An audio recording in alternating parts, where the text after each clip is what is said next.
Yes, ready, start. It is at a level where there is a segment of our population which has not been able to benefit from the benefits of that growth process, and therefore when the president's address very enthusiastically mentions phrases of great achievements which have helped those sectors. The hard reality is that that sector is still underprivileged. There is also another segment which is an aspirational India where the aspirations are larger and understandably so, and therefore this mandate also reflects on the government desire and the electorate desire to really inform as far as these areas are concerned. Sir, I had said in the beginning as to what role we intend to play in any Westminster system. The conventional role of the opposition is to oppose, but in evolving and maturing democracy, its role has also evolved, and therefore, as I said, our principal object when we will be guided by national interest is how to strengthen the country. We have to strengthen this country in terms of making its borders secure. We have to strengthen this country in fighting terror within the country. We have to strengthen this country in our endeavor to help the government so that it can vanish all forms of poverty and suffering. We have to strengthen this country by even pursuing the goal of social justice. Now, these are several areas of strengthening the country. One of the principal desires of an aspirational India is to become a developed economy by 2020.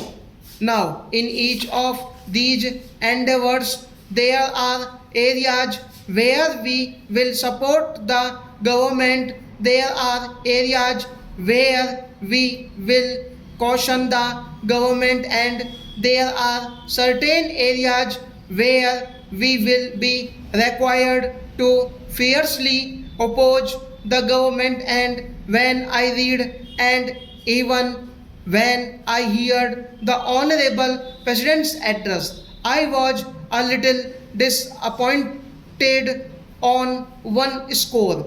I did expect a mention, an emphatic mention of the manner in which racial attacks are being carried out against persons of the Indian origin in Australia. Now, this is something which is very current and contemporary, and any sensitive government which says with a sense of pride that we have millions of Indians in our diaspora living abroad and living all over the world would have been concerned with the plight of the Indian community which is being subjected to such inhuman and racial attacks. I think it is an oversight as far as the address is concerned. When I read the address, I also read my party's manifesto, and I have no hesitation in saying that there are several areas which are of common national cause for the entire political community.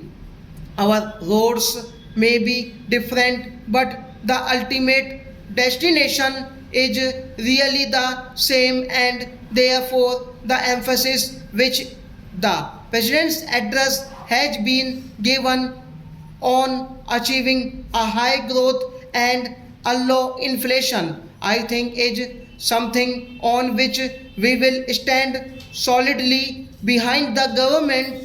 The president's address in terms of the desire of the government to legislate the Food Security Act so that the impoverished people in India living below the poverty line can have the benefit of 25 kilograms of food grains at affordable prices is an inherent part of the right to food, and we do believe that this right to food, as a large number of liberal economists say, is a populist scheme. This free distribution of rice or cheaper distribution of rice or wheat is a burden on the exchequer, but in the political community, since we are directly concerned with the plight of people who suffer, this is in fact far from populism. It is a right of food and the benefit of the government resources, the exchequer reaching the weakest man, and therefore the state which have been implementing, particularly Chhattisgarh, now I am told Orissa has also started it. It has worked every effectively, and if the government brings this, really implements this right to food, I have not the least doubt in saying that we in the opposition would strongly stand behind the government in implementing this across the country.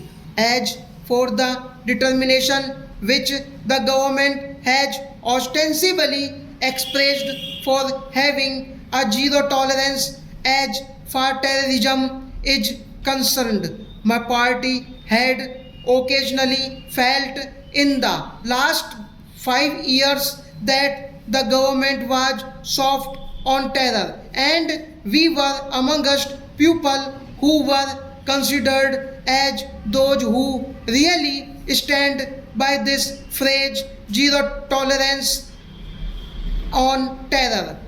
Accusations were hurled at us. I am not going to say that for a moment that it is my ideological victory or my party's ideological victory that you have been compelled to use the same language after 26/11 which we have been using. But if the government really effectively implements this zero tolerance towards terror, there is no reason why we will not stand behind the government while this is done, sir. The one rank, one pension issue was raised by us in our manifesto. The government had said that they would examine it.